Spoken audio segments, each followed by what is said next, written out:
하나님은 그 능력과 완전한 지혜로 우리를 돌보시며 인도하십니다. 주님이 이끄시는 대로 함께 동행하여 푸른 초장과 쉴만한 물가로 인도함을 받는 복된 날 되시기를 주님의 이름으로 축복합니다. 이 시간 다 함께 주기도문으로 우리의 신앙을 고백합니다. 하늘에 계신 우리 아버지, 아버지의 이름을 거룩하게 하시며 아버지의 나라가 오게 하시며 아버지의 뜻이 하늘에서와 같이 땅에서도 이루어지게 하소서. 오늘 우리에게 일용할 양식을 주시고 우리가 우리에게 잘못한 사람을 용서하여 준 것 같이 우리 죄를 용서하여 주시고 우리를 시험에 빠지지 않게 하시고 악에서 구하소서. 나라와 권능과 영광이 영원히 아버지의 것입니다. 아멘. 하나님의 말씀은 사무엘상 6장 20절에서 7장 2절 말씀입니다. 베세메스 사람들이 이르되 이 거룩하신 하나님 여호와 앞에 누가 능히 서리요? 그를 우리에게서 누구에게로 올라가시게 할까 하고 전령들을 기럇 여아림 주민에게 보내어 이르되 블레셋 사람들이 여호와의 궤를 도로 가져왔으니 너희는 내려와서 그것을 너희에게로 옮겨가라.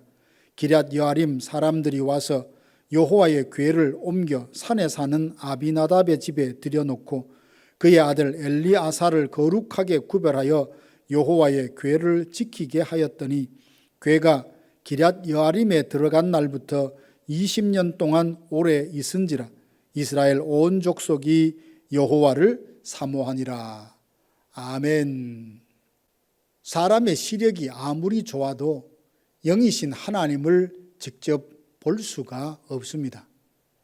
비록 하나님은 볼 수 없지만 하나님이 행하시는 일들을 통해서 하나님이 어떤 분인지는 알 수 있습니다. 사무엘상 5장 6장에 보면 법궤가 이스라엘을 떠나 블레셋에서 6개월을 머물다 다시 이스라엘로 돌아옵니다.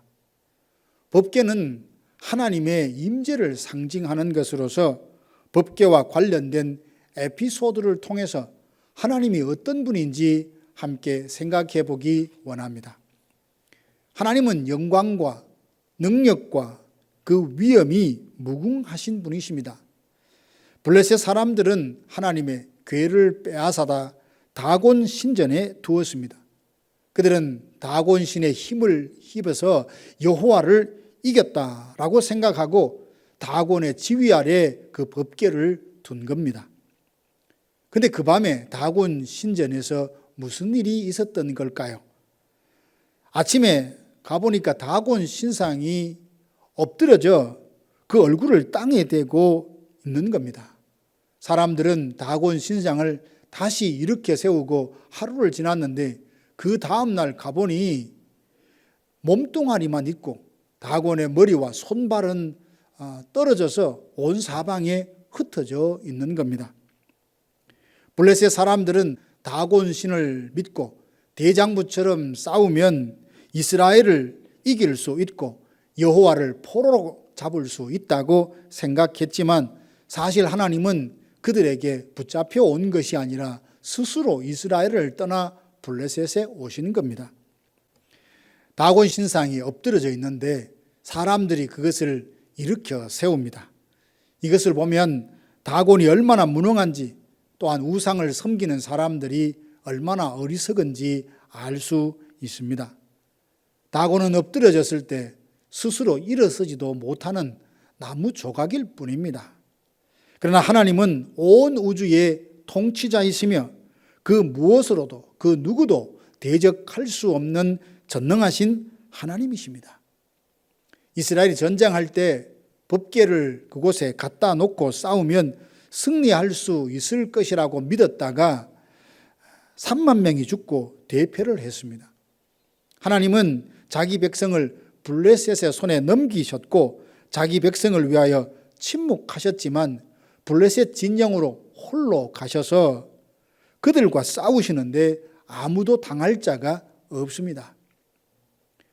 아스돗 사람들은 다곤 신상이 다 깨어지고 흩어지고 그들에게 독종의 재앙이 내리자 이스라엘의 신이 우리에게 재앙을 내린다라고 하며 그 법궤를 가사로 옮깁니다. 법궤를 가사로 옮기자 가사에도 하나님의 손이 그들을 쳐서 독종의 재앙이 임합니다. 가드 사람들도 법궤를 다시 옮겨서 에그론으로 옮기려고 하는데 이쯤 되면 블레셋의 모든 사람들이 법궤로 인해서 하나님의 그 강한 손으로 인해서 재앙이 그 땅에 임했다는 것을 듣고 알았기에 에그론 사람들은 아예 법궤가 자기 성으로 오는 것을 원하지 않았습니다. 그래서 블레셋 5 방백들이 한자리에 모여서 법궤를 이스라엘에 돌려보내기로 그렇게 결정을 하고 어떻게 보낼지 고민하다가 애굽의 바로처럼 강팍한 마음으로 하면 안 되겠다며 이스라엘이 하나님께 영광을 돌린다며 금독종과 금주의 형상과 함께 법궤를 암소 2마리로 수레를 만들어 그것에 실어 이스라엘로 보냅니다. 블레셋은 하나님을 우습게 봤다가 그 능력과 위엄을 체험하고 두려워합니다. 시편 2편에 보면 민족들과 세상의 군왕들과 관원들이 연합하여 여호와와 그 기름 부음 받은 자를 대적하자라고 일어납니다. 그들은 여호와의 맨 것을 끊고 결박을 벗어버리자며 하나님의 통치와 그 아들을 대적하려 합니다. 여럿이 힘을 모았으니 얼마든지 여호와를 대적할 수 있다고 호언장담했습니다. 하나님께서 그들을 보시며 비웃으시며 그 아들에게 입맞추고 충성하지 않는 자는 하나님의 진노하심으로 모두 망할 것이나 하나님을 가까이 하는 자는 복을 받을 것이라 하십니다. 찬송가 70장 2절에 보면 이방이 떠들고 나라들 모여서 진동하나 우리 주 목소리 한 번 발하시면 천하의 모든 것 망하겠네 라는 찬양이 있습니다. 하나님은 전능하신 분이시요 온 우주 만물의 통치자가 되십니다.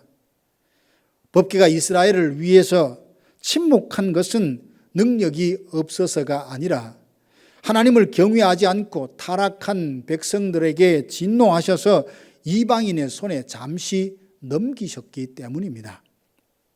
하나님은 홀로 블레셋에 들어가셔서 그들과 싸워 그 위엄과 능력과 영광을 드러내셨습니다. 사랑하는 성도 여러분, 우리 눈에 하나님이 보이지 않는다 하여서 하나님이 안 계신다고 생각하거나 하나님을 만홀히 여겨서는 안 됩니다. 하나님은 성령으로 우리 안에 내주하시고 우리를 고아처럼 버려두지 아니하시며 세상 끝날까지 함께 하십니다.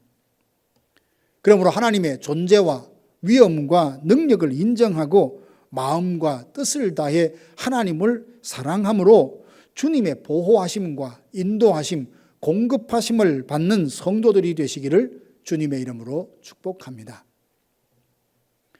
하나님은 이방 중에서 그 능력과 위엄과 영광을 나타내시고 친히 이스라엘로 돌아오십니다. 법궤가 이스라엘로 돌아오는 것은 하나님의 승리의 귀환을 의미합니다. 하나님께서 친히 영광을 드러내시고 돌아오시는데 아직 이스라엘은 거룩하신 하나님을 맞이할 준비가 되어 있지 않았습니다. 그들에게 하나님은 경배의 대상이 아니라 호기심의 대상으로 여겨 베세메스 사람들은 법궤를 들여다보므로 70명이 죽습니다. 죄 있는 인간이 거룩하신 하나님을 만나면 죽음을 면할 수 없다는 것을 그들이 잊어버렸습니다. 이스라엘은 거룩하신 하나님 앞에 설 준비가 되어 있지 않아 하나님은 이스라엘 중심으로 돌아오지 않으시고 이스라엘과 블레셋의 경계인 기럇 여아림에서 20년 동안 머무십니다.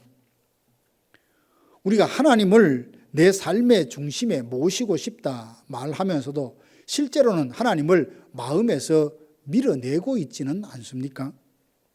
성령께서 내 안에 계시지만 성령의 생각을 소멸하고 성령을 쫓지 않고 육신의 정욕을 따라 살며 하나님께 묻지 않고 자기 좋을 대로 살아감으로 거룩하신 하나님을 근심시키고 그 앞에 설 준비가 되지 않아 은혜에서 미끄러진 채 살고 있는 것은 아닙니까? 사랑하는 성도 여러분, 하나님은 영이시라 우리의 눈으로 직접 볼 수는 없지만 하나님이 행하시는 일을 통해 하나님이 어떤 분인지 알 수 있습니다. 우리가 하나님을 멸시하거나 무심하여 하나님이 침묵하시면 내 영혼이 하나님의 부재로 인하여 염려와 두려움 가운데 살아갈 수밖에 없습니다. 그러나 하나님을 가까이 하고 주님의 돌보심을 받으면 은혜와 평강이 우리 삶 속에 충만하게 될 줄로 믿습니다. 사랑하는 성도 여러분, 거룩하신 하나님 앞에 설 준비를 잘 갖추고 하루를 시작할 수 있기 원합니다. 날마다 자기 죄를 살피고 겸손과 온유함으로 우리의 속사람을 단장하고 예수 그리스도를 통하여 허락된 의의 옷을 입고 주님을 맞이할 준비를 하셔서 하나님의 임재하심 속에 날마다 주님과 동행하는 성도들이 되시기를 주님의 이름으로 축원합니다. 다 함께 기도하시겠습니다. 지금은 우리 구주 예수 그리스도의 은혜와 하나님 아버지의 크고 놀라우신 사랑하심과 성령의 위로교통 충만케 하심이 예수 그리스도의 공로를 힘입어서 거룩하신 하나님 면전에 서서 날마다 주님으로부터 신령한 은혜를 받아 평강 가운데 살리라 다짐하는 사랑하는 성도들 머리 위에 이제로부터 영원토록 함께 있을지어다. 아멘.